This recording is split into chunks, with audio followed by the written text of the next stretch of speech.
ਸੋ ਜੀ ਕਿਸਾਨੀ ਸੰਘਰਸ਼ ਦੀ ਜੇ ਆਪਾਂ ਗੱਲ ਕਰੀਏ ਤੇ ਹਰ ਇਨਸਾਨ ਆਪਣਾ ਵੱਧ ਚੜ ਕੇ ਹਿੱਸਾ ਲੈ ਰਿਹਾ ਮੈਂ ਤੁਹਾਡੀ ਆਪਣੀ ਰੀਜ਼ੀ ਗੋਇਲ ਜੀ ਦੇਖ ਰਹੇ ਹੋ ਤੁਸੀਂ ਮੈਨੂੰ ਜੀ ਪ੍ਰਾਈਮ ਅਮਰੀਕਾ ਤੇ ਪਿੱਛੇ ਤੁਸੀਂ ਦੇਖ ਸਕਦੇ ਹੋ ਜੀ ਇੱਥੇ ਬੈਨਰ ਵੀ ਲੱਗੇ ਹੋਏ ਆ ਕਿਸਾਨਾਂ ਦੀ ਭੁੱਖ ਹੜਤਾਲ ਤੇ ਇੱਥੇ ਕਈ ਕਿਸਾਨ ਭਾਈ ਸਾਡੇ ਭੁੱਖ ਹੜਤਾਲ ਤੇ ਬੈਠੇ ਹੋਏ ਆ ਆਓ ਉਹਨਾਂ ਨਾਲ ਗੱਲਬਾਤ ਕਰਕੇ ਪੁੱਛਦੇ ਹਾਂ ਕਿ ਚੱਲ ਕੀ ਰਿਹਾ ਇਸ ਸੰਘਰਸ਼ ਦੇ ਵਿੱਚ ਸੋ ਸਤਿ ਸ਼੍ਰੀ ਅਕਾਲ ਸਰ ਤੁਹਾਡਾ ਨਾਮ ਕੀ ਹੈ ਸਭ ਤੋਂ ਪਹਿਲਾਂ ਤਾਂ ਜੀ ਤੁਹਾਡਾ ਚੈਨਲ ਦੇਖ ਰਹੇ ਸਰੋਤਿਆਂ ਨੂੰ ਵਾਹਿਗੁਰੂ ਜੀ ਕਾ ਖਾਲਸਾ ਵਾਹਿਗੁਰੂ ਜੀ ਕੀ ਫਤਿਹ ਜੀ ਮੇਰਾ ਨਾਮ ਹੈ ਜੀ ਮਹੰਤ ਜਸਬੀਰ ਦਾਸ ਸਿੰਘ ਪ੍ਰਧਾਨ ਸ਼ਹੀਦ ਫੇਰੂਮਾਨ ਦਲ ਜੀ ਕਿੱਥੋਂ ਆਏ ਹੋ ਸਰ ਮੈਂ ਬੇਸਿਕਲੀ ਤਾਂ ਵੈਸੇ ਫਰੀਦਕੋਟ ਤੋਂ ਜੀ ਪਰ ਹੁਣ ਮੈਂ ਮੋਹਾਲੀ ਰਹਿਣਾ ਪੰਜਾਬ ਨੂੰ ਬਿਲੋਂਗ ਕਰਦਾ ਜੀ ਠੀਕ ਹੈ ਕਿੰਨੀ ਦੇਰ ਹੋ ਗਈ ਤੁਹਾਨੂੰ ਇੱਥੇ ਭੁੱਖ ਹੜਤਾਲ ਤੇ ਬੈਠਿਆ ਹੋਇਆ ਫਸਟ ਆਫ ਆਲ ਮੈਂ ਭੁੱਖ ਹੜਤਾਲ ਮੇਰੀ 10 ਦਿਨ ਦੀ ਸੀ ਜੀ 13 ਤਰੀਕ ਨੂੰ ਮੇਰਾ ਜਨਮ ਦਿਵਸ ਸੀਗਾ 13 ਦਸੰਬਰ ਨੂੰ ਮੈਂ ਉਸ ਦਿਨ ਇੱਥੇ ਸਟੇਜ ਤੇ ਅਨਾਉਂਸ ਕੀਤਾ ਸੀ ਸਿੰਘੂ ਬਾਰਡਰ ਦੀ ਤੇ ਵੀ ਮੈਂ ਭੁੱਖ ਹੜਤਾਲ ਤੇ ਬੈਠ ਰਿਹਾ 13 ਦਿਨ ਤੋਂ 23 ਤਰੀਕ ਤੱਕ ਮੈਂ ਭੁੱਖ ਹੜਤਾਲ ਰੱਖੀ ਜੀ 23 ਤਰੀਕ ਦਿਨ ਨੂੰ ਕਿਸਾਨ ਦਿਵਸ ਸੀ ਕਿਸਾਨ ਦਿਵਸ ਵਾਲੇ ਦਿਨ ਮੈਂ ਮਰਨ ਵਰਤ ਸ਼ੁਰੂ ਕਰਤਾ ਸੀ ਜੀ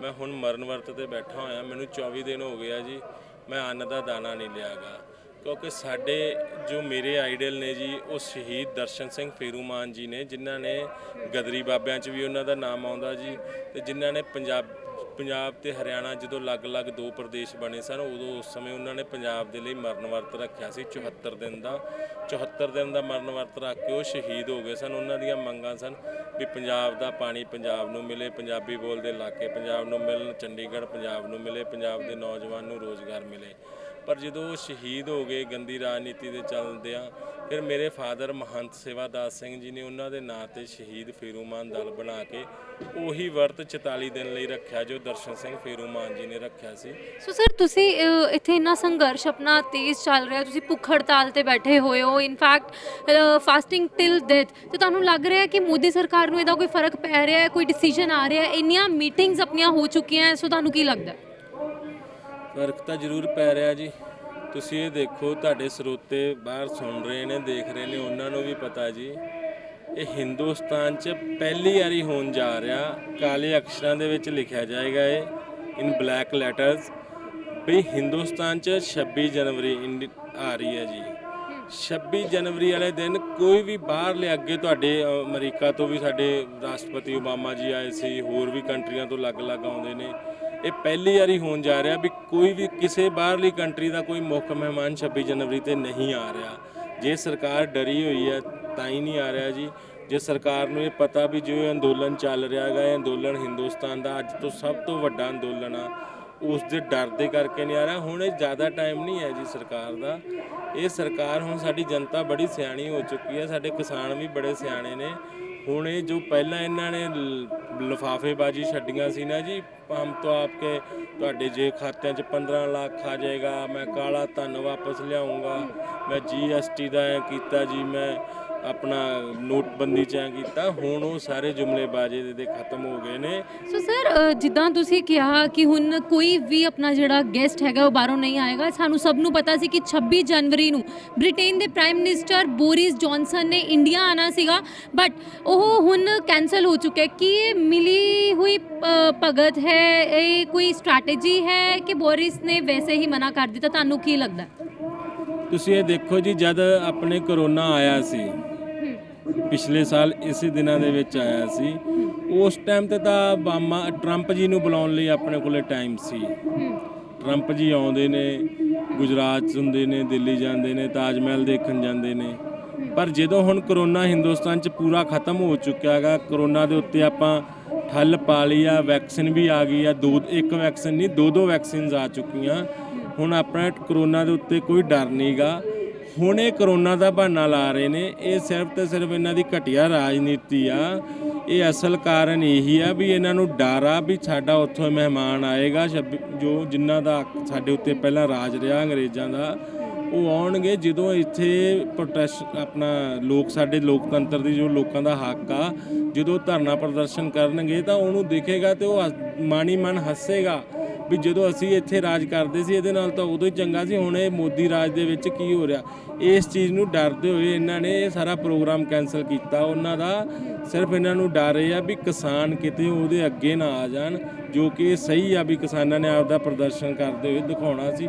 ਸਰਕਾਰ ਬਿਲਕੁਲ ਡਰ ਚੁੱਕੀ ਆ, ਸਰਕਾਰ ਨੂੰ ਇਹ ਪਤਾ। ਮੈਂ ਈਵਨ ਕਿ ਤੁਹਾਨੂੰ ਦੱਸਣਾ ਚਾਹੂੰ ਤੁਹਾਡੇ ਚੈਨਲ ਦੇ ਥਰੂ, ਮੈਂ ਖੁਦ ਕੱਲ ਰਾਸ਼ਟਰਪਤੀ ਜੀ ਨੂੰ ਲੈਟਰ ਲਿਖਿਆ ਜੀ, ਵੀ ਰਾਸ਼ਟਰਪਤੀ ਜੀ ਤੋਂ ਮੈਂ ਮੰਗ ਕੀਤੀ ਆ ਵੀ ਰਾਸ਼ਟਰਪਤੀ ਜੀ ਤੁਸੀਂ ਹਿੰਦੁਸਤਾਨ ਦੇ ਸਭ ਤੋਂ ਪਹਿਲੇ ਨਾਗਰਿਕ ਹੋ, ਤੁਹਾਡੇ ਤੋਂ ਮੈਂ ਮੰਗ ਕਰਦਾ ਵੀ ਕਿਸਾਨ ਵੀ ਹਿੰਦੁਸਤਾਨ ਦਾ ਇੱਕ ਟੁੱਟ ਅੰਗ ਆ, ਕਿਸਾਨ ਵੀ ਹਿੰਦੁਸਤਾਨ ਦਾ ਇੱਕ ਨਾਗਰਿਕ ਆ, ਮੇਨ ਆ, ਜਿਹਦੇ ਕਰਕੇ ਹਿੰਦੁਸਤਾਨ ਚੱਲ ਰਿਹਾ। ਜੇ ਕਿਸਾਨ ਨਾ ਹੋਵੇ ਤਾਂ ਹਿੰਦੁਸਤਾਨ ਬਰਬਾਦ ਹੋ ਜੇ। ਉਹਦੇ ਲਈ ਸਾਨੂੰ ਤੁਸੀਂ 100 ਟਰੈਕਟਰਾਂ ਦੀ ਇਜਾਜ਼ਤ ਦਿਓ। ਅਸੀਂ 26 ਜਨਵਰੀ ਤੇ ਇੰਡੀਆ ਗੇਟ ਦੇ ਉੱਤੇ ਜਦੋਂ ਪਰੇਡ ਨਿਕਲੇਗੀ ਅਸੀਂ ਉਹ ਪਰੇਡ ਦੇ ਵਿੱਚ ਸ਼ਾਮਲ ਹੋਣਾ। ਅਸੀਂ ਝਾਂਕੀਆਂ ਦੇ ਤੌਰ ਤੇ ਆਪਦੇ ਟਰੈਕਟਰ ਸ਼ਾਮਲ ਕਰਨੇ ਆ। ਜੋ ਕਿਸਾਨਾਂ ਨਾਲ ਅਸਲ 'ਚ ਹੋ ਰਿਹਾ ਅਸੀਂ ਉਹ ਦਿਖਾਉਣਾ ਹੈਗਾ ਹਿੰਦੁਸਤਾਨ ਦੀ ਜਨਤਾ ਨੂੰ, ਹਿੰਦੁਸਤਾਨ ਦੇ ਬਾਹਰ ਵਸਦੇ ਜੋ ਲੋਕ ਆ ਉਹਨਾਂ ਨੂੰ। ਉਹ ਲੈਟਰ ਲਿਖਿਆ ਜੀ, ਜੇ ਹੁਣ ਦੇਖੋ ਕੀ ਦਿੰਦੇ ਆ, ਜੇ ਜਵਾਬ ਦਿੰਦੇ ਆ, ਯੈਸ ਕਰਦੇ ਆ ਤਾਂ ਬਹੁਤ ਬਹੁਤ ਸ਼ੁਕਰੀਆ ਉਹਨਾਂ ਦਾ। ਜੇ ਨਹੀਂ ਜਾਂ ਹਾਂ ਕਰਨਗੇ ਤਾਂ ਫਿਰ ਇਹੀ ਆ ਵੀ ਰਾਸ਼ਟਰਪਤੀ ਵੀ ਅੱਜ ਹਿੰਦੁਸਤਾਨ ਦਾ, ਜੋ ਹਿੰਦੁਸਤਾਨ ਦਾ ਪਹਿਲਾ ਨਾਗਰਿਕ ਆ, ਉਹ ਵੀ ਇੱਕ ਪ੍ਰਧਾਨ ਮੰਤਰੀ ਜਿਹੜਾ ਗੱਪਿਸਤਾਨ, ਜਿਹਨੂੰ ਗੱਪਾਂ ਦਾ ਆਕਾ ਕਿਹਾ ਜਾਂਦਾ, ਦਿਨ 'ਚ 58 ਝੂਠ ਮਾਰਦਾ। ਤੇ ਫਿਰ ਜੇ ਉਹਨਾਂ ਨੇ ਇਜਾਜ਼ਤ ਨਾ ਦਿੱਤੀ ਤੇ ਜਿਹੜੀ ਆਪਣੀ ਟਰੈਕਟਰ ਪਰੇਡ ਨਿਕਲਣ ਜਾ ਰਹੀ ਹੈ ਤੇ ਫਿਰ ਉਹ ਕਿਹੜੇ ਰੂਟਸ ਤੋਂ ਨਿਕਲੇਗੀ? ਜੋ ਸਾਡੀ ਟਰੈਕਟਰ ਰੋਲ ਨਿਕਲ ਜਾ ਰਹੀ ਹੈ, ਜੋ ਅਸੀਂ ਕੱਲ੍ਹ ਨੂੰ ਕੱਢ ਰਹੇ ਹਾਂ, ਉਹ ਸਾਡੀ ਇੱਕ KP ਹੈ, ਜਿਹੜਾ ਫਲਾਈਓਵਰ ਦਿੱਲੀ ਦਾ ਜਿਹੜਾ ਨਵਾਂ ਬਣਿਆ ਐਕਸਪ੍ਰੈਸ-ਵੇ ਬਾਹਰਲਾ ਜੀ, ਅਸੀਂ ਉਹਦੇ ਉੱਪਰ ਕੱਢਣ ਜਾ ਰਹੇ ਹਾਂ। ਸਿੰਘੂ ਬਾਰਡਰ ਤੋਂ ਟਿਕਰੀ ਬਾਰਡਰ ਤੋਂ ਸਿੰਘੂ ਬਾਰਡਰ ਆ ਰਿਹਾ। ਤੇ ਉਹਦੇ ਲਈ ਕੋਈ ਖਾਸ ਤਿਆਰੀਆਂ ਕੀਤੀਆਂ ਜਾ ਰਹੀਆਂ? ਹਾਂਜੀ ਬਿਲਕੁਲ ਹੋ ਰਹੀਆਂ। ਸਾਡੇ ਅੱਜ ਪੰਜਾਬ ਤੋਂ, ਹਰਿਆਣਾ ਤੋਂ ਜ਼ਿਆਦਾ ਨਹੀਂ ਤਾਂ 2.5-3 ਲੱਖ ਟਰੈਕਟਰ ਅੱਜ ਆ ਰਿਹਾ ਹੈਗਾ। ਅੱਛਾ, ਆ ਰਿਹਾ। ਮੇਰੇ ਖੁਦ ਦੇ ਜੋ ਮੇਰੇ ਆਪਣੇ ਸੰਸਥਾ ਦੇ ਲੋਕ ਨੇ, ਪੰਜਾਬ, ਹਰਿਆਣਾ, ਨਾਲ ਲੱਗਦੀ UP, ਨਾਲ ਲੱਗਦਾ ਹਰਿਆਣਾ ਦੇ ਨਾਲ ਰਾਜਸਥਾਨ, 5000 ਬੰਦਾ ਮੇਰਾ ਵੀ ਆ ਰਿਹਾ ਜੀ ਉੱਥੋਂ। ਉਹਨਾਂ ਦੇ ਨਾਲ ਅਸੀਂ ਘੱਟੋ ਘੱਟ ਜ਼ਿਆਦਾ ਨਹੀਂ ਤਾਂ 100 ਟਰੈਕਟਰ ਮੰਗਾਇਆ ਹੈਗਾ। ਉਹ 100 ਟਰੈਕਟਰ ਆ ਰਿਹਾ। ਅਸੀਂ ਉਹ ਟਰੈਕਟਰ ਦੇ ਵਿੱਚ ਅਸੀਂ ਸ਼ਾਮਲ ਹੋ ਕੇ ਅਸੀਂ ਉੱਥੇ ਜਾਵਾਂਗੇ। ਅਸੀਂ ਇਹ ਸਰਕਾਰ ਦਾ ਨੱਕ 'ਚੋਂ ਧੂੰਆਂ ਕਢਾ ਦਾਂਗੇ ਜਦ ਤੱਕ ਇਸ ਬਿੱਲ ਵਾਪਸ ਨਹੀਂ ਲੈਂਦੀ। ਕਿ ਜੇ ਆਪਾਂ ਗੱਲ ਕਰੀਏ ਸਰ, ਜਦੋਂ ਅੰਨਾ ਹਜ਼ਾਰੇ ਭੁੱਖ ਹੜਤਾਲ ਤੇ ਬੈਠੇ ਸੀ, ਉਹਨਾਂ ਦੀ ਅਗਵਾਈ ਹੋਈ ਸੀ, ਤਾਂ ਉਦੋਂ ਇੱਕ ਨਵੀਂ ਪਾਰਟੀ ਦਾ ਜਨਮ ਹੋਇਆ ਸੀ। ਕੀ ਤੁਹਾਨੂੰ ਲੱਗਦਾ ਹੈ ਕਿ ਆਪਣੇ ਕਿਸਾਨੀ ਅੰਦੋਲਨ ਤੋਂ ਵੀ ਇੱਕ ਨਵੀਂ ਪਾਰਟੀ ਦਾ ਜਨਮ ਹੋਏਗਾ? ਇਹ ਤਾਂ ਅਸੀਂ ਨਹੀਂ ਕਹਿ ਸਕਦੇ ਜੀ, ਕਿਉਂਕਿ ਇਹ ਕਿਸਾਨੀ ਅੰਦੋਲਨ ਚੱਲ ਰਿਹਾ। ਇੱਥੇ ਕੋਈ ਰਾਜਨੀਤਿਕ ਪਾਰਟੀਆਂ ਦਾ ਅੰਦੋਲਨ ਨਹੀਂਗਾ। ਅਸੀਂ ਰਾਜਨੀਤਿਕ ਪਾਰਟੀ ਨੂੰ ਨਾ ਕਿਸੇ ਨੂੰ ਇੱਥੇ ਆਉਣ ਦਿੰਦੇ ਆ। ਜੋ ਵੀ ਇੱਥੇ ਕੋਈ ਰਾਜਨੀਤਿਕ ਜਾਂ MLA ਦੇ ਲਈ ਜਾਂ MP ਦੇ ਲਈ ਕੋਈ ਚਾਹਵਾਨ ਹੋਵੇ ਵੀ ਅਸੀਂ ਉਹਨੂੰ ਅੰਦੋਲਨ 'ਚ ਸ਼ਾਮਲ ਕਰਾਂਗੇ, ਉਹ ਚੀਜ਼ ਨਹੀਂ ਹੋ ਰਹੀ ਇੱਥੇ। ਇੱਥੇ ਪਿਓਰ ਕਿਸਾਨ ਆਪਣਾ ਅੰਦੋਲਨ ਲੜ ਰਿਹਾ ਹੈਗਾ। ਹਾਂ, ਜੇ ਹਿੰਦੁਸਤਾਨ ਦੀ ਜਨਤਾ ਦੇ ਵਿੱਚ ਜੇ ਕੋਈ ਦਿਖੇਗਾ ਵੀ ਹਾਂ ਹੁਣ ਚੇਂਜ ਦੀ ਲੋੜ ਆ, ਜੋ ਅਸੀਂ ਸੋਚ ਰਹੇ ਹਾਂ ਵੀ ਹੁਣ ਅੱਗੇ ਦਾ ਪ੍ਰਧਾਨ ਮੰਤਰੀ ਜੋ ਆਏਗਾ, ਉਹ ਪ੍ਰਧਾਨ ਮੰਤਰੀ ਆਏਗਾ ਜੋ ਲੋਕਾਂ ਦੀਆਂ ਮੁਸ਼ਕਲਾਂ ਨੂੰ ਸਮਝੇ, ਜਨਤਾ ਦੀਆਂ ਤਕਲੀਫਾਂ ਨੂੰ ਸਮਝੇ, ਕਿਸਾਨੀ ਦੇ ਨਾਲ ਜੁੜਿਆ ਹੋਵੇ, ਕਿਸਾਨ ਦਾ ਪੁੱਤ ਹੋਵੇ, ਉਹਨੂੰ ਅਸੀਂ ਪ੍ਰਧਾਨ ਮੰਤਰੀ ਬਣਾਵਾਂਗੇ। ਇਹੋ ਜਿਹੇ ਗੱਪੀ ਨੂੰ ਨਹੀਂ ਪ੍ਰਧਾਨ ਮੰਤਰੀ ਬਣਾਵਾਂਗੇ ਜਿਹੜਾ ਗੁਜਰਾਤ ਤੋਂ ਉੱਠ ਕੇ ਗੱਜੂ ਆ ਕੇ ਸਾਡੇ ਪੰਜਾਬ ਦੇ ਲੋਕਾਂ ਨੂੰ ਪਹਿਲਾਂ ਇਹਨੇ ਗੁਜਰਾਤ 'ਚ ਤਬਾਹ ਕੀਤਾ, ਹੁਣ ਹਿੰਦੁਸਤਾਨ 'ਚ ਪ੍ਰਧਾਨ ਮੰਤਰੀ ਬਣ ਕੇ ਹੁਣ ਪੰਜਾਬ ਦੇ ਲੋਕਾਂ ਨੂੰ ਹਿੰਦੁਸਤਾਨ ਦੇ ਵਿੱਚ ਆ ਕੇ ਉੱਥੇ ਪ੍ਰਧਾਨ ਮੰਤਰੀ ਬਣ ਕੇ ਤਬਾਹ ਕਰ ਰਿਹਾ। ਇੱਕ ਪਾਸੇ ਤਾਂ ਇਹ ਕਹਿੰਦਾ ਜੀ ਸਾਡੇ ਵੀਰ ਭਰਾ ਜੋ ਕਿਸਾਨ ਨੇ ਉਹ ਅੱਤਵਾਦੀ ਨੇ, ਨਕਸਲਵਾਦੀ ਨੇ, ਮਾਓਵਾਦੀ ਨੇ, ਕਦੇ ਕੁਛ ਜੀ। ਤੇ ਦੂਜੇ ਪਾਸੇ ਇਹਨੂੰ ਸਮਝ ਨਹੀਂ ਆ ਰਹੀ ਵੀ ਤੂੰ ਪਾਕਿਸਤਾਨ ਨਾਲ ਜਦੋਂ ਅਟੈਕ ਕੀਤਾ ਤੂੰ ਤਾਂ ਨਹੀਂ ਗਿਆ ਸੀ, ਸਾਡੇ ਪੰਜਾਬ ਦੇ ਭਰਾ ਗਏ ਸੀ। ਚਾਈਨਾ ਨਾਲ ਸਾਡੇ ਉੱਥੇ ਜਦੋਂ ਹੋਈ ਆ ਹੁਣ ਲੜਾਈ, ਉੱਥੇ ਤੂੰ ਨਹੀਂ ਸੀ। ਸਾਡੇ ਪੰਜਾਬ ਦੇ 15 ਨੌਜਵਾਨ ਸ਼ਹੀਦ ਹੋਏ, 16 ਨੌਜਵਾਨ ਸ਼ਹੀਦ ਹੋਏ। ਉਹ ਸਾਡੇ ਪੰਜਾਬ ਦੇ ਸ਼ਹੀਦ ਹੋ ਰਿਹਾ, ਉਹਨਾਂ ਨੂੰ ਤਾਂ ਸ਼ਹੀਦੀ ਕਿਹਾ ਜਾਂਦਾ, ਪਰ ਇੱਥੇ ਜਿਹੜਾ ਉਹਨਾਂ ਦਾ ਮਾਂ-ਬਾਪ ਬੈਠਾ ਉਹਨੂੰ ਤੂੰ ਅੱਤਵਾਦੀ ਦੱਸ ਰਿਹਾ। ਅਸਲ 'ਚ ਅੱਤਵਾਦੀ ਤੂੰ ਆ, ਨਕਸਲਵਾਦੀ ਤੂੰ ਆ, ਮਾਓਵਾਦੀ ਤੂੰ ਆ, ਗੰਦੀ ਰਾਜਨੀਤੀ ਖੇਡਣ ਵਾਲਾ ਤੂੰ ਆ। ਇੱਥੇ ਜੋ ਬੈਠੇ ਨੇ ਇਹ ਪਿਓਰ ਕਿਸਾਨ ਬੈਠੇ ਨੇ। ਤੁਹਾਨੂੰ ਮੈਂ ਹੋਰ ਦੱਸ ਦਿੰਦਾ, ਜੇ ਇਹਨੇ ਅੰਦੋਲਨ ਜਲਦੀ ਤੋਂ ਜਲਦੀ ਨਾ ਇਹਨੇ ਸਾਡੀਆਂ ਮੰਗਾਂ ਮੰਨੀਆਂ ਨਾ, ਤੇ ਸਾਡੇ ਜਿੰਨੇ ਵੀ ਪੁਲਿਸ ਫੋਰਸ ਨੇ, ਅਰਧ ਸੈਨਿਕ ਬਲ ਨੇ, ਪੈਰਾਮਿਲਟਰੀ ਫੋਰਸ ਨੇ, ਆਰਮੀ ਆ, ਕਿਸੇ ਵੀ ਤਰ੍ਹਾਂ ਦੀਆਂ ਕੋਈ ਵੀ ਫੋਰਸਸ ਨੇ, ਉਹਨਾਂ ਵਿੱਚ ਹਰਿਆਣੇ ਦੇ, ਪੰਜਾਬ ਦੇ ਜੋ ਵੀ ਸਾਡੇ ਵੀਰ ਭਰਾ ਉਹ ਉਹਨੂੰ ਛੱਡ ਕੇ ਇਸ ਅੰਦੋਲਨ 'ਚ ਆ ਕੇ ਬਹਿ ਜਾਣਗੇ। ਫਿਰ ਤੂੰ ਕਰ ਲਈ ਹਿੰਦੁਸਤਾਨ ਦੀ ਰਕਸ਼ਾ। ਫਿਰ ਤੂੰ ਰੋਕ ਲਈ ਚਾਈਨਾ ਨੂੰ ਕਬਜ਼ਾ ਕਰਨ ਤੋਂ, ਫਿਰ ਤੂੰ ਰੋਕ ਲਈ ਪਾਕਿਸਤਾਨ ਨੂੰ ਅਟੈਕ ਕਰਨ ਤੋਂ, ਫਿਰ ਦੇਖਾਂਗੇ ਵੀ ਕਿੱਡਾ ਕਿ ਤੂੰ ਦਲੇਰ ਆ ਜਿਹੜਾ 56 ਇੰਚ ਦਾ ਸ਼ੀਨਾ ਕਹਿੰਦਾ ਨਾ ਵੀ ਮੇਰੇ 56 ਇੰਚ ਦੀ ਛਾਤੀ ਆ। ਫਿਰ ਦੇਖੂੰਗਾ ਤੇਰੀ 56 ਇੰਚ ਦੀ ਨਹੀਂ, ਤੇਰੀ ਤਾਂ ਚੂਹੇ ਜਿੰਨਾ ਦਿਲ ਆ। ਤੇ ਜੇ ਤੂੰ ਚੂਹੇ ਜਿੰਨਾ ਦਿਲ ਹੁੰਦਾ ਨਾ ਜਿਹੜਾ ਤੂੰ ਗੱਲ ਕਹਿ ਕੇ ਤੇ ਸਾਡੇ ਪੰਜਾਬੀ 'ਚ ਕਹਿੰਦੇ ਨੇ ਨਾ ਲਾ ਕੇ ਅੱਗ ਤੇ ਛੱਤ ਤੇ, ਮੈਂ ਕਹਿਣਾ ਨਹੀਂ ਚਾਹੁੰਦਾ ਤੂੰ ਉਹ ਆ। ਸਰ ਜਿੱਦਾਂ ਤੁਸੀਂ ਕਿਹਾ ਕਿ ਜਿਹੜੇ ਆਪਣੇ ਕੌਪਸ ਇੱਥੇ ਡਿਪਲੋਏ ਹੋਏ ਆ, ਆਪਣੇ ਸੋਲਜਰਸ ਹੈ ਨਾ, ਆਪਣੇ ਪੁਲਿਸਮੈਨ, ਆਪਣੇ ਕਿਸਾਨ ਭਾਈ ਜਿਹੜੇ ਅੱਜ ਖੁਦ ਭੁੱਖੇ ਮਰ ਕੇ ਪਰ ਉਹਨਾਂ ਨੂੰ ਵੀ ਖਾਣਾ ਖਵਾ ਰਹੇ, ਉਹਦੇ ਬਾਰੇ ਤੁਸੀਂ ਕੀ ਕਹਿਣਾ ਚਾਹੋਗੇ? ਕਿਉਂਕਿ ਉਹਨਾਂ ਨੂੰ ਤਾਂ ਆਪਣੇ ਇੱਕ ਹੁਕਮ ਦੇ ਵਜੋਂ ਉਸ ਸੇਵਾ ਵਿੱਚ ਬੈਠਣਾ ਪੈ ਰਿਹਾ, ਪਰ ਆਪਾਂ ਲੋਕ ਉਹਨਾਂ ਨੂੰ ਵੀ ਸਰਵ ਕਰ ਰਹੇ ਹਾਂ। ਕਿਸਾਨ ਭਾਈ ਸਾਡੇ ਉਹਨਾਂ ਨੂੰ ਵੀ ਖਾਣਾ ਖਵਾ ਰਹੇ, ਤੇ ਉਹਦੇ ਬਾਰੇ ਕੀ ਕਹਿਣਾ ਚਾਹੋਗੇ?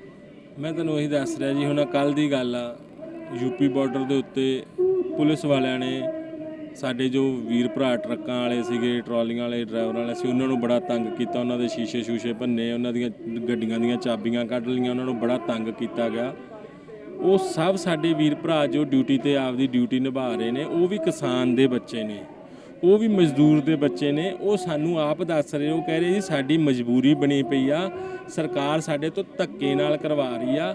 ਕਹਿੰਦੇ ਸਰਕਾਰ ਨੇ ਜੇ ਕੋਈ ਸਾਨੂੰ ਆਦੇਸ਼ ਕੀਤਾ ਨਾ ਗੋਲੀ ਗਾਲੀ ਚਲਾਉਣ ਦਾ, ਕਹਿੰਦੇ ਅਸੀਂ ਆਪਦੇ ਆਪ ਨੂੰ ਸ਼ੂਟ ਕਰ ਲਾਂਗੇ, ਪਰ ਅਸੀਂ ਕਿਸਾਨ ਤੇ ਨਹੀਂ ਚਲਾਵਾਂਗੇ।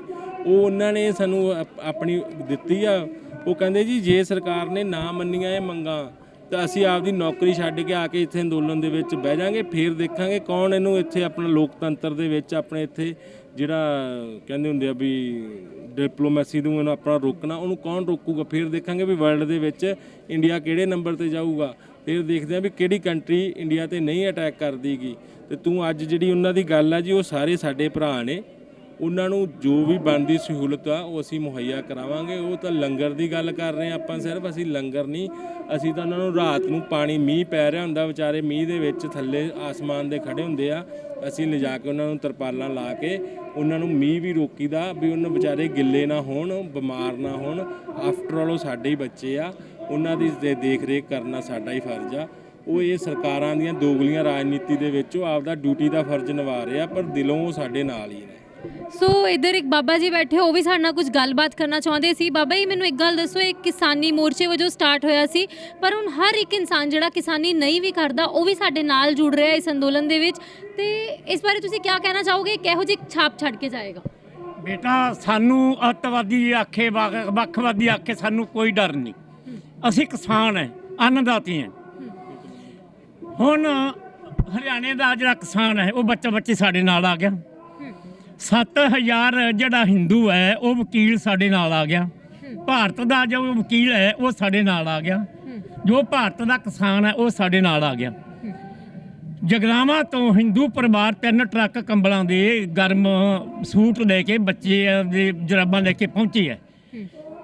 ਉਹਨਾਂ ਨੇ ਇਹ ਵੀ ਕਿਹਾ ਵੀ ਅਸੀਂ ਕੋਠੀਆਂ ਵੀ ਆਪਦੀਆਂ ਵੇਚ ਦਿਆਂਗੇ ਤੇ ਅਸੀਂ ਆਪਦੇ ਪਲਾਟ ਵੀ ਵੇਚ ਦਿਆਂਗੇ। ਵੀ ਇਹ ਮੋਦੀ ਦੱਸੇ ਵੀ ਹਿੰਦੁਸਤਾਨ ਦਾ ਜਿਹੜਾ ਵਕੀਲ ਹੈ, ਪੜ੍ਹਿਆ ਲਿਖਿਆ ਹੁੰਦਾ ਹੈ, ਉਹ ਜੱਜ ਦੇ ਨਾਲ ਬਹਿਸ ਕਰਦਾ, ਜੱਜ ਤੋਂ ਕੇਸ ਬਰੀ ਕਰਾ ਲੈਂਦਾ, ਜਿਹੜੇ ਸਿਆਣੇ ਹੁੰਦੇ ਆ। ਇੱਥੇ ਦਿੱਲੀ ਦੇ ਵਿੱਚ ਜਿਹੜਾ 7000 ਤੋਂ ਉਤਲਾ ਜਿਹੜਾ ਵਕੀਲ ਆ ਭਾਨੂ, ਉਹ ਸਾਡੇ ਨਾਲ ਹੈ। ਚਾਹੇ ਮੋਦੀ ਇਹ ਗੱਲ ਕਵੇ ਵੀ ਹਿੰਦੂ ਹੋਣ, ਹਿੰਦੂ ਤੇ ਜਿਹੜੇ ਭਾਰਤ ਦਾ ਕਿਸਾਨ ਹੈ ਉਹ ਅੱਤਵਾਦੀ ਹੈ, ਤੇ ਚਾਹੇ ਇਹ ਸਵੀਕਾਰ ਕਰੇ ਵੀ ਮੈਂ ਅੱਤਵਾਦੀ ਹਾਂ ਛੋਟਾ, ਤੇ ਅਡਾਨੀ ਅੰਬਾਨੀ ਵੱਡੇ ਅੱਤਵਾਦੀ ਹੈ, ਮੈਂ ਗਰੀਬਾਂ ਦਾ ਹੱਕ ਛੀਨ ਕੇ ਉਹਨਾਂ ਨੂੰ ਮੈਂ ਦੇ ਰਿਹਾ। ਉਹਨਾਂ ਕੋਲ ਕਿੰਨਾ ਪੈਸਾ, ਉਹਨਾਂ ਨੇ ਹਵਾਈ ਅੱਡੇ ਖਰੀਦ ਲਏ, ਰੇਲਵੇ ਖਰੀਦ ਲਈ, ਹੁਣ ਫੌਜ ਦੀ ਤਿਆਰੀ ਸੀ, ਫੌਜ ਦੇ ਉੱਤੇ ਉਹਨਾਂ ਨੇ ਕਬਜ਼ਾ ਕਰਨਾ ਸੀ। ਇਹ ਚਲੋ ਮਹਾਰਾਜ ਨੇ ਕਿਰਪਾ ਕੀਤੀ, ਗੁਰੂ ਤੇਗ ਬਹਾਦਰ ਨੇ ਸਾਰੇ ਭਾਰਤ ਨੂੰ ਇੱਕ ਕਰਤਾ, ਇਕੱਲੇ ਹੀ ਬੀਜੇਪੀ ਰਹਿ ਗਈ। ਮੈਂ ਇੱਕ ਤੈਨੂੰ ਬੇਟਾ ਤੁਹਾਡੇ ਮੀਡੀਆ ਦੇ ਰਾਹੀਂ ਇਹ ਗੱਲ ਕਹਿਣਾ, ਜੇਕਰ ਇੱਕ ਮਹੀਨਾ ਹੋਰ ਚੱਲ ਗਿਆ ਇਹ ਮੋਰਚਾ, ਭਾਰਤ ਦੇ ਵਿੱਚੋਂ ਬੀਜੇਪੀ ਦਾ ਸਫਾਇਆ ਹੋ ਜਾਊਗਾ। ਨਹੀਂ, ਇਹ ਗੱਲ ਕੀ ਹੈ, ਹੋ ਚੁੱਕਿਆ ਹੈ, ਪਰ ਇਹਨਾਂ ਨੇ ਬੇਸ਼ਰਮੀ ਐਡੀ ਧਾਰੀ ਹੈ ਵੀ ਇਹ ਮੈਂ ਭਾਰਤ ਦਾ ਪਹਿਲਾ ਪ੍ਰਧਾਨ ਮੰਤਰੀ ਵੇਖਿਆ ਕਿ ਐਡਾ ਬੇਸ਼ਰਮ ਪ੍ਰਧਾਨ ਮੰਤਰੀ ਹੈ। ਉਹ ਆਪਦੇ ਨੁਮਾਇੰਦੇ ਭੇਜੇ ਸੀ। ਜਿਹੜਾ ਟ੍ਰੈਫਿਕ ਹੈ ਇਹ ਗੌਰਮੈਂਟ ਦਾ ਕੰਮ ਹੁੰਦਾ ਵੀ ਉਹਨੂੰ ਕੰਟਰੋਲ ਕਰਨਾ, ਇੱਥੇ ਇਹ ਪਾਣੀ ਛਿੜਕਣਾ। ਮੈਨੂੰ ਇਹ ਦੱਸੇ ਵੀ ਇੱਕ ਵੀ ਇਹਦਾ ਬੀਜੇਪੀ ਦਾ ਲੀਡਰ ਇੱਥੋਂ ਕੋਈ ਲੰਘਣਾ ਹੁੰਦਾ, ਇੱਥੇ ਕਲੀ ਪਾਉਂਦੇ, ਪਾਣੀ ਛਿੜਕਦੇ। ਸਾਡੀਆਂ ਮਾਵਾਂ ਨੇ ਕਸੂਰ ਕੀ ਕੀਤਾ ਹੈ? ਉਹ 95 ਸਾਲ ਦੀਆਂ ਟਰਾਲੀਆਂ ਠੱਪੀਆਂ, ਸਾਡੀਆਂ ਭੈਣਾਂ ਪਈਆਂ, ਸਾਡੇ ਬੱਚੇ ਵੇਖੋ। ਇੱਕ ਅੱਜ ਵੀਡੀਓ ਮੈਂ ਵੇਖੀ ਹੈ ਵੀ 5 ਮਹੀਨਿਆਂ ਦਾ ਬੱਚਾ ਇੱਥੇ ਪਹੁੰਚਿਆ ਹੋਇਆ, ਉਹ ਅੱਤਵਾਦੀ 5 ਮਹੀਨਿਆਂ ਦਾ ਬੱਚਾ। ਉਹਦੀ ਜਿਹੜੀ ਮਾਂ ਆਈ ਹੈ ਚੰਡੀਗੜ੍ਹੋਂ ਚੱਲ ਕੇ, ਤੁਹਾਡੇ ਵਾਂਗੂ ਲੜਕੀ ਹੈ, ਉਹ ਲੜਕੀ ਵੀ ਅੱਤਵਾਦੀ ਹੈ। ਇਹ ਮੈਂ ਇਹਨਾਂ ਨੂੰ ਆਏਗਾ ਰਾਏ ਦਿੰਦਾ ਹੈ ਵੀ ਇਹਨਾਂ ਗੱਲਾਂ ਦੇ ਨਾਲ ਤੁਹਾਡੀ ਬਦਨਾਮੀ ਹੋ ਰਹੀ ਹੈ, ਤੁਹਾਡੀ ਕਿਰੀ ਹੋ ਰਹੀ ਹੈ। ਸਾਰੇ ਮੁਲਕ ਦੇ ਬਾਹਰ ਦੇ ਅਮਰੀਕਾ ਦੇ ਵਿੱਚ ਇਹਦੇ ਉੱਤੇ ਕੇਸ ਹੋ ਗਿਆ। ਤੁਹਾਨੂੰ ਮੈਂ ਹੁਣ ਕੱਢ ਕੇ ਵਿਖਾਉਣਾ ਫੌਜ ਦਾ ਆਪਣਾ। ਆਹ ਦੇਖੋ, ਆਹ ਫੌਜ ਦੇ ਅਫਸਰ ਹੈ, ਇਹਨਾਂ ਨੇ ਇਹਨੂੰ ਚੈਲੰਜ ਕੀਤਾ ਹੋਇਆ ਲਖਨਊ ਤੋਂ ਪਹਿਲਾਂ। ਲਖਨਊ ਤੋਂ ਉਹਨੇ ਆਖਿਆ ਮੋਦੀ ਅਸੀਂ ਕਿਸਾਨਾਂ ਕੇ ਬੇਟੇ हैं। हाँ भी ਅਸੀਂ ਕਿਸਾਨਾਂ ਕੇ ਬੇਟੇ हैं।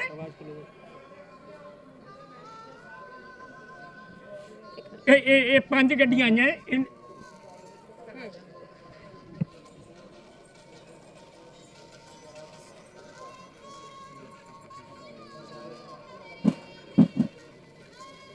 ਬਾਬਾ ਜੀ ਤੁਸੀਂ ਬੀਜੇਪੀ ਲੀਡਰਾਂ ਦੀ ਗੱਲ ਕੀਤੀ, ਕੱਲ ਵੀ ਆਪਣੀ ਇੱਕ ਮੀਟਿੰਗ ਹੋਈ ਸੀ ਗਰੇਵਾਲ ਸਾਹਿਬ ਦੀ ਤੇ ਨਾਲੇ ਮੋਦੀ ਸਾਹਿਬ ਦੀ, ਬਟ ਉਸ ਤੋਂ ਵੀ ਕੁਝ ਨਤੀਜਾ ਨਿਕਲ ਕੇ ਨਹੀਂ ਆਇਆ। ਤਾਂ ਮੋਦੀ ਜੀ ਇਹ ਬਾਰ-ਬਾਰ ਡਿਲੇ ਕਰੀ ਜਾ ਰਿਹਾ ਹਰ ਡਿਸੀਜਨ ਨੂੰ। ਆਪਣੀਆਂ ਇੰਨੀਆਂ ਬੈਠਕਾਂ ਹੋ ਚੁੱਕੀਆਂ, ਤਕਰੀਬਨ 7 ਤੋਂ 8 ਬੈਠਕਾਂ ਹੋ ਚੁੱਕੀਆਂ ਆਪਣੀਆਂ, ਪਰ ਕੋਈ ਨਤੀਜਾ ਨਿਕਲ ਕੇ ਨਹੀਂ ਆ ਰਿਹਾ। ਉਹਦੇ ਬਾਰੇ ਤੁਸੀਂ ਕੀ ਕਹਿਣਾ ਚਾਹੋਗੇ? ਬੇਟਾ ਨਤੀਜਾ ਇਹਨੇ ਕੱਢਣਾ ਵੀ ਨਹੀਂ। ਇਹਨੇ ਨਤੀਜਾ ਤਾਂ ਨਿਕਲਦਾ ਜੇ ਕੋਈ ਗਲਤੀ ਹੋਈ ਹੋਵੇ, ਚਲੋ ਆਪਾਂ ਇਹਦੀ ਦੁਰਸਤੀ ਕਰ ਦਿੰਦੇ ਆ। ਇਹਨਾਂ ਨੇ ਜਾਣ ਕੇ ਕਰੋਨਾ ਦੇ ਵਿੱਚ ਇਹ ਕੰਮ ਕੀਤਾ, ਦੁਨੀਆ ਨੂੰ ਅੰਦਰ ਤਾੜਤਾ, ਲੋਕਾਂ ਦਾ ਮੂੰਹ ਬੰਨਤਾ ਵੀ ਕਰੋਨਾ। ਇਹਨਾਂ ਨੇ ਕਾਨੂੰਨ ਬਣਾਏ ਪਾਰਲੀਮੈਂਟ 'ਚ, ਫਿਰ ਬਾਅਦ 'ਚ ਵਿਧਾਨ ਸਭਾ ਦੇ ਪਾਸ ਹੁੰਦਾ ਹੈ, ਉੱਥੇ ਬਹੁ ਮਾਤੇ ਦੇ ਵੋਟ ਸੀ। ਇਹਨਾਂ ਨੇ ਪਰਵਾਹ ਨਹੀਂ ਮੰਨੀ, ਉਹਨੂੰ ਪਾਸ ਕਰਤਾ। ਉਦੋਂ ਪਿੱਛੋਂ ਰਾਸ਼ਟਰਪਤੀ ਦੇ ਗੱਲ ਤੇ ਅੰਗੂਠਾ ਦੇ ਕੇ ਉਹ ਤੋਂ ਕਰਾ ਲਿਆ। ਜੋ ਡਿਕਟੇਟਰ ਇਹ ਕਰਾ ਰਿਹਾ ਹੈ, ਇਹ ਡਿਕਟੇਟਰ ਇਹਦੀ ਬੇਟਾ ਨਹੀਂ ਚੱਲੂਗੀ। ਇਹ ਭਾਰਤ ਹੈ। ਬਾਬਾ ਜਿੱਦਾਂ ਤੁਸੀਂ ਕਿਹਾ ਕਿ ਕਰੋਨਾ ਕਰਕੇ ਇਹਨਾਂ ਨੇ ਜਾਣ ਕੇ ਮੂੰਹ ਬੰਦ ਕਰਾਤੇ ਸਾਰਿਆਂ ਤੇ, ਤੁਹਾਨੂੰ ਕੀ ਲੱਗਦਾ ਕਿ ਕਰੋਨਾ ਦੇ ਇਹਨਾਂ ਨੇ ਜਾਣ ਕੇ ਬਹਾਨਾ ਬਣਾਇਆ ਸੀ? ਇਹ ਚੀਜ਼ਾਂ ਪਹਿਲਾਂ ਤੋਂ ਪਲੈਨਿੰਗ ਚੱਲ ਰਹੀ ਸੀ? ਕਿਉਂਕਿ ਇੱਥੇ ਤਾਂ ਆਪਣੇ ਇੰਨੇ ਘੱਟ ਹੋਇਆ ਹੋਇਆ, ਲੱਖਾਂ ਦੀ ਤਾਦਾਦ 'ਚ ਦੁਨੀਆ ਪਹੁੰਚੀ ਹੋਈ ਤੇ ਕਿਸੇ ਦੇ ਕੋਈ ਮਾਸਕ ਵਗੈਰਾ ਕੁਝ ਨਹੀਂ ਲੱਗਿਆ ਹੋਇਆ, ਤੇ ਤੁਹਾਡੇ ਕਹਿਣ ਦਾ ਕੀ ਭਾਵ ਹੈ? ਮੇਰਾ ਬੇਟਾ ਇਹ ਮੈਂ ਤੈਨੂੰ ਬਚਨ ਮੈਂ ਕਰਨਾ ਸੀ ਵੀ ਹੁਣ ਇੱਥੇ ਘੱਟੋ ਘੱਟ ਵੀ 20 ਲੱਖ ਬੰਦਾ ਹੈ। ਕਿਹਨੂੰ ਕਰੋਨਾ ਹੋਇਆ? ਮਹੀਨਾ ਹੋ ਗਿਆ, ਕਰੋਨਾ ਹੈ ਹੀ ਨਹੀਂ। ਜੇ ਕਰੋਨਾ ਇਹਨਾਂ ਨੂੰ ਕਰੋਨਾ ਨਾ ਬੀਜੇਪੀ ਵਾਲਿਆਂ ਨੂੰ, ਮੈਂ ਇਹਨਾਂ ਨੂੰ ਇੱਕ ਰਾਏ ਦਿੰਦਾ, ਇਹਨਾਂ ਦਾ ਉਹ ਜਿਹੜਾ ਢਿੱਡ ਜਿਹਾ ਉਹਨਾਂ ਦਾ ਕਿਰਾਮ ਦੇਵ ਨਾ ਹੈ, ਉਹ ਐਂ ਜਿਹਾ ਕਰਦਾ ਹੁੰਦਾ ਤੇ ਇੱਕ ਹਾਥੀ ਤੇ ਚੜ ਗਿਆ ਤੇ ਹਾਥੀ ਨੇ ਉੱਤੇ ਚਲਾ ਕੇ ਮਾਰਿਆ ਉਹਨੂੰ। ਇਹ ਆਂਦੇ ਆ ਵੀ ਪਿਸ਼ਾਬ ਪੀਓ ਕੈਂਸਰ ਖਤਮ ਹੋ ਜਾਂਦਾ।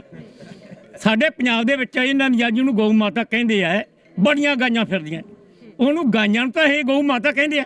ਤੇ ਜਿਹੜੇ ਉਹਨਾਂ ਦੇ ਟੱਠੇ ਹੈ, ਇਹਨਾਂ ਦੇ ਪਿਓ ਹੈ, ਉਹਨਾਂ ਦਾ ਨਾਂ ਹੀ ਨਹੀਂ ਲੈਂਦੇ। ਉਹ ਸਾਡੀਆਂ ਫਸਲਾਂ ਖਾ ਜਾਂਦੇ ਆ, ਤੁਰੇ ਜਾਂਦੇ ਦੀ ਗੱਡੀ ਭੰਨ ਦਿੰਦੇ, ਜਦੋਂ ਭਿੜਦੇ ਆ ਬਹਿੰਦੇ ਨਹੀਂ। ਉਹ ਜਿਵੇਂ ਅਮਿਤ ਸ਼ਾਹ ਦਾ ਸਿਰ ਨਹੀਂ ਐਡਾ ਸਾਰਾ, ਏਡੇ ਉਹਨਾਂ ਦੇ ਸਿਰ, ਉਹ ਗੱਡੀਆਂ ਭੰਨ ਦਿੰਦੇ, ਬੱਚਿਆਂ ਨੂੰ ਮਾਰ ਦਿੰਦੇ ਆ ਵੀ ਉਹ ਨਾ ਤਾਂ ਆਪਦੀਆਂ ਮਾਵਾਂ ਲੈ ਆਉਣ ਤੇ ਨਾ ਆਪਦੇ ਪਿਓ ਲੈ ਆਉਣ। ਜਿਹੜਾ ਉਹਨਾਂ ਦਾ ਪਿਸ਼ਾਬ ਉਹ ਪੀਣ, ਨਹੀਂ ਤਾਂ ਕਰੋਨਾ ਨਿਕਲ ਜੇ। ਜਿਹੜਾ ਇਹ ਆਂਦੇ ਵੀ ਜਿਹੜਾ ਹੁੰਦਾ ਨਾ ਗੋਹਾ ਵੀ ਉਹ ਸੁੱਚਾ ਹੁੰਦਾ ਹੈ, ਚੰਗੇ ਕੰਮ 'ਚ ਆਪਾਂ ਨਾ ਉਹਦੀ ਵਰਤੋਂ ਕਰਦੇ ਹਾਂ। ਉਸ ਦੀ ਖੀਰ ਬਣਾਉਣ ਛਕਣ, ਕਰੋਨਾ ਖਤਮ ਹੋ ਜਾਏਗਾ। ਜਿਹੜਾ ਨਹੀਂ ਇੱਕ ਮੇਰਾ ਜਿਹੜਾ ਇਹਨਾਂ ਦਾ ਦਿਮਾਗ ਖਰਾਬ ਹੈ, ਉਸ ਦਾ ਉੱਤੇ ਲੇਪ ਕਰਨ, ਉਹ ਲੇਪ ਕਰਨ ਉਸ ਦੇ ਨਾਲ ਇਹਨਾਂ ਦਾ ਦਿਮਾਗ ਸਹੀ ਹੋ ਜਾਏਗਾ। ਫਿਰ ਇਹਨਾਂ ਨੂੰ ਪਤਾ ਲੱਗੇਗਾ ਵੀ ਕਿਸਾਨ ਸਹੀ ਹੈ, ਅਸੀਂ ਗਲਤ ਹੈ। ਸਮਝਿਆ ਜੀ? ਇਹ ਜੋ ਕੁਛ ਕਰ ਰਿਹਾ ਸਾਰਾ ਇਹਨਾਂ ਨੂੰ ਪਤਾ ਹੈ।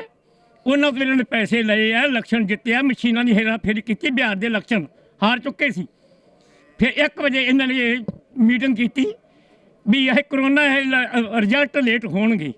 ਰਿਜ਼ਲਟ ਕਿਉਂ ਹੋ ਗਿਆ? ਵੀ ਲੋਕੀ ਰਾਤ ਨੂੰ ਘਰਾਂ 'ਚ ਵੜ ਜਾਣਗੇ। 200 ਦੀ ਗਿਣਤੀ ਹੋਵੇ, 500 ਦੀ ਹੋਵੇ, ਬਟਨ ਨੱਪਿਆ, ਗਿਣਤੀ ਅੱਗੇ ਆ ਗਈ। ਉਹ 7-7 ਘੰਟੇ ਲੇਟ ਕਿਵੇਂ ਹੋ ਗਈ? 12 ਸੀਟਾਂ ਇਹਨਾਂ ਨੇ ਛੀਨ ਲੀਆਂ ਉਹਨਾਂ ਦੀਆਂ। ਸਮਝਿਆ ਜੀ? ਠੀਕ ਹੈ ਸਰ, ਤੁਸੀਂ ਕੀ ਕਹਿਣਾ ਚਾਹੁੰਦੇ ਹੋ? ਆਪਾਂ ਇੱਥੇ ਕਹਾਂਗੇ ਜੀ ਵੀ ਮੈਂ ਤੁਹਾਨੂੰ ਇਹ ਦੱਸਣਾ ਚਾਹੂੰਗਾ ਜੀ ਵੀ ਜੋ ਇਹ ਗੱਲਾਂ ਕਰਦੇ ਨੇ ਵੀ ਆਪਣੀਆਂ, ਵੀ ਬਾਬਾ ਜੀ ਨੇ ਵੀ ਹੁਣ ਕਿਹਾ ਗਾ, ਇਹਦੇ ਵਿੱਚ ਇਹਨਾਂ ਨੂੰ ਇਹ ਪੁੱਛਣਾ ਚਾਹੀਦਾ ਵੀ ਜੋ ਕਰੋਨਾ ਦੀ ਵੀ ਗੱਲ ਆ, ਕਰੋਨਾ ਕਾਲ ਦੇ ਵਿੱਚ ਤਾਂ ਤੁਸੀਂ ਉਦੋਂ ਤਾਂ ਬੜਾ ਕਹਿ ਰਹੇ ਸੀਗੇ ਜੀ ਕਰੋਨਾ ਕਾਲ। ਹੁਣ ਤੁਸੀਂ ਕਹਿ ਰਹੇ ਹੋ ਜੀ ਵੀ ਹਾਂ ਅਸੀਂ ਉਸ ਕਰੋਨਾ ਕਰਕੇ ਰਾਸ਼ਟਰਪਤੀ ਨੂੰ ਬੁਲਾਉਣਾ ਨਹੀਂ। ਇਹ ਸਿਰਫ ਇਹਨਾਂ ਦੀਆਂ ਰਾਜਨੀਤਿਕ ਖੇਡਾਂ ਚੱਲ ਰਹੀਆਂ। ਮੈਂ ਬੀਜੇਪੀ ਵਾਲਿਆਂ ਨੂੰ ਇਹ ਕਹਿਣਾ ਚਾਹੂੰਗਾ ਵੀ ਹਜੇ ਵੀ ਤੁਸੀਂ ਸੰਭਲ ਜੋ, ਕਿਉਂਕਿ ਲੋਕਾਂ ਦੇ ਨਾਲ ਤੁਹਾਨੂੰ ਫਤਵਾ ਮਿਲਿਆ ਹੋਇਆ। ਜੇ ਲੋਕ ਆਪਦੇ ਗੁੱਸੇ 'ਚ ਆ ਗਏ ਨਾ, ਤੁਹਾਨੂੰ ਘਰੋਂ ਕੱਢ ਕੇ ਲਿਆਉਣਗੇ। ਜਿਹੜੀਆਂ ਗੱਲਾਂ ਕਰਦੇ ਹੋ ਤੁਸੀਂ ਵੀ ਹਾਂਜੀ ਇੱਥੇ ਸਾਡੇ ਇਸ ਤਰ੍ਹਾਂ ਹੋਇਆ, ਹੁਣ ਤੁਹਾਡਾ ਮੱਧ ਪ੍ਰਦੇਸ਼ ਦਾ ਪ੍ਰਧਾਨ ਮੁੱਖ ਮੰਤਰੀ ਆ ਮੋਦੀ ਜੀ, ਤੁਹਾਡਾ ਹੀ ਚਮਚਾ ਉਹ ਸ਼ਿਵਰਾਜ। ਜਿਹਨੇ ਲੋਕ ਰਾਜ ਦੀ ਹੱਤਿਆ ਕਰਕੇ ਕਮਲਨਾਥ ਸਿੰਘ ਦਾ ਜਾਂ ਲੋਕਾਂ ਨੇ ਫਤਵਾ ਦਿੱਤਾ ਸੀ ਕਮਲਨਾਥ ਦੀ ਸਰਕਾਰ ਸਿੱਟ ਕੇ ਆਪਦੀ ਧੱਕੇ ਨਾਲ 50-50 ਕਰੋੜ ਰੁਪਈਆ ਲੋਕਾਂ ਨੂੰ ਐਮਐਲਏ ਨੂੰ ਦੇ ਕੇ ਖਰੀਦ ਕੇ ਸਰਕਾਰ ਬਣਾਈ। ਉਹਦੇ ਗ੍ਰਹਿ ਜ਼ਿਲ੍ਹੇ 'ਚ ਕੀ ਹੋਇਆਗਾ? ਤੁਸੀਂ ਕਹਿ ਰਹੇ ਹੋ APMC ਕਾਨੂੰਨ ਬੜਾ ਵਧੀਆ ਜੀ, ਬਹੁਤ ਅੱਛਾ ਹੈਗਾ। ਉਹਦੇ ਗ੍ਰਹਿ ਜ਼ਿਲ੍ਹੇ ਦੇ ਵਿੱਚ 300 ਕਿਸਾਨਾਂ ਨਾਲ ਤੁਹਾਡੀ ਪਿਆਰੀ ਕੰਪਨੀ ਕੋਈ ਉਹਦੀ ਸ਼ਿਵਰਾਜ ਦੇ ਭਰਾਵਾਂ ਦੀ ਰਿਸ਼ਤੇਦਾਰਾਂ ਦੀ ਕੋਈ ਕੰਪਨੀ ਆਈ, ਉਹਨੇ ਸਾਰੀ ਜੀਨਸ ਖਰੀਦੀ, ਫਸਲ ਖਰੀਦੀ ਕਿਸਾਨਾਂ ਤੋਂ ਤੇ ਲੈ ਗਏ। ਜਦੋਂ ਉਹਨਾਂ ਨੇ ਚੈੱਕ ਦੇ ਕੇ ਗਏ, ਜਦੋਂ ਕਿਸਾਨਾਂ ਨੇ ਚੈੱਕ ਆਪਦੇ ਬੈਂਕ 'ਚ ਲਾਏ ਤਾਂ ਚੈੱਕ ਉਹਨਾਂ ਦੇ ਬਾਉਂਸ ਹੋ ਗਏ। ਜਦੋਂ ਉਹ ਚੈੱਕ ਬਾਉਂਸ ਹੋ ਗਏ ਤੇ ਕਿਸਾਨਾਂ ਨੇ ਉਹਨਾਂ ਦੇ ਆਫਿਸ 'ਚ ਗਏ, ਆਫਿਸ ਬੰਦ। ਜਦੋਂ ਉਹਨਾਂ ਨੂੰ ਫੋਨ ਕੀਤਾ ਗਿਆ ਤੇ ਕਿਸਾਨਾਂ ਨੂੰ ਅੱਗੋਂ ਧਮਕਾਉਣ ਲੱਗ ਗਏ ਵੀ ਮੁੱਖ ਮੰਤਰੀ ਸਾਡਾ ਹੈਗਾ, ਤੂੰ ਸਾਡਾ ਕੁਝ ਨਹੀਂ ਕਰ ਸਕਦੇ, ਜਿੱਥੇ ਜਾਣਾ ਜਾ ਵੜੋ, ਅਸੀਂ ਤੁਹਾਡੇ ਤੋਂ ਜਿਹੜਾ ਕੁਝ ਲੈਣਾ ਸੀ ਲੈ ਲਿਆ, ਹੁਣ ਤੁਸੀਂ ਸਾਡਾ ਕੁਝ ਨਹੀਂ ਵਿਗਾੜ ਸਕਦੇ। 8 ਕਰੋੜ ਦਾ ਕਿਸਾਨਾਂ ਨਾਲ ਠੱਗੀ ਖੇਡੀ ਹੈ ਜੀ ਇਹਨਾਂ ਨੇ।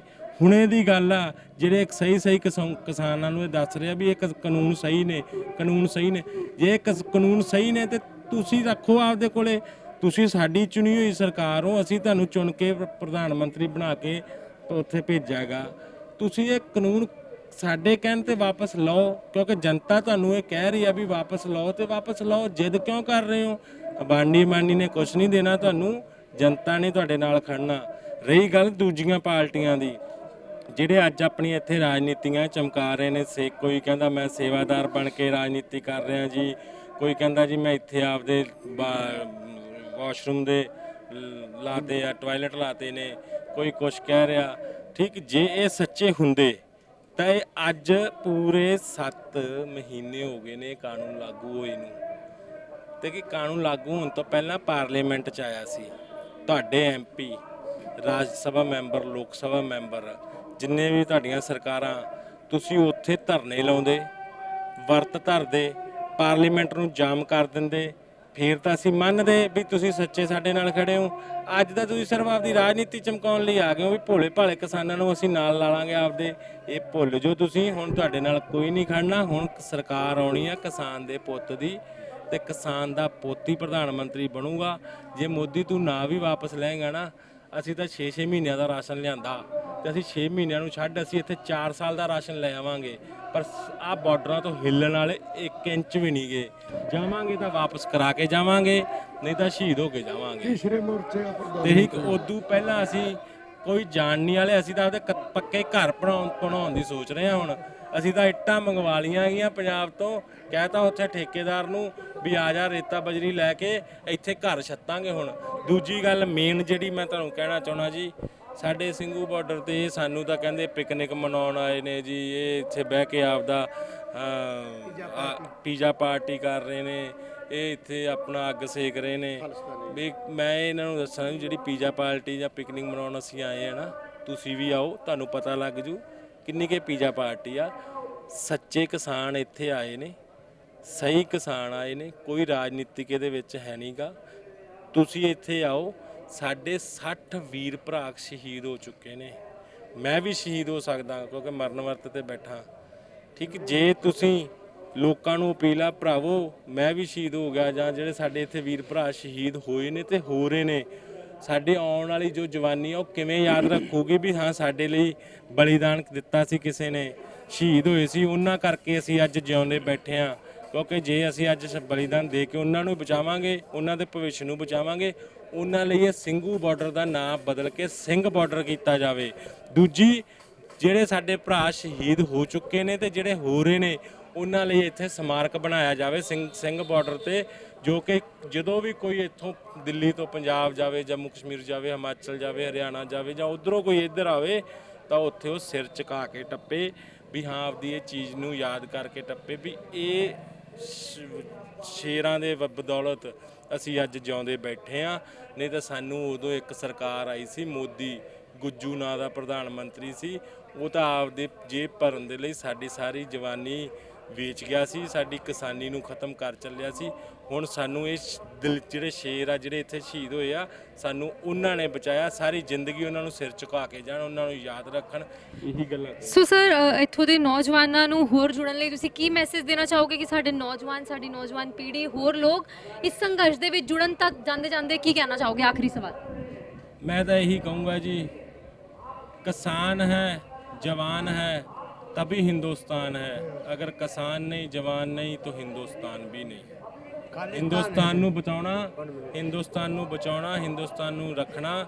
ਤੇ ਨੌਜਵਾਨੋ ਆ ਜਾਓ ਅੱਗੇ, ਅੱਜ ਤੁਹਾਡੀ ਲੋੜ ਆ, ਕਿਉਂਕਿ ਤੁਸੀਂ ਹਿੰਦੁਸਤਾਨ ਦਾ ਭਵਿੱਖ ਹੋ। ਅੱਗੇ ਤੁਹਾਡੇ ਬੱਚਿਆਂ ਦਾ ਭਵਿੱਖ ਆ, ਸਭ ਕੁਝ ਤੁਸੀਂ ਹੋ। ਤੇ ਮੇਰਾ ਇੱਕ ਨਾਰਾ, ਕਿਸਾਨ ਹੈ, ਜਵਾਨ ਹੈ, ਤਾਂ ਹੀ ਹਿੰਦੁਸਤਾਨ ਹੈ।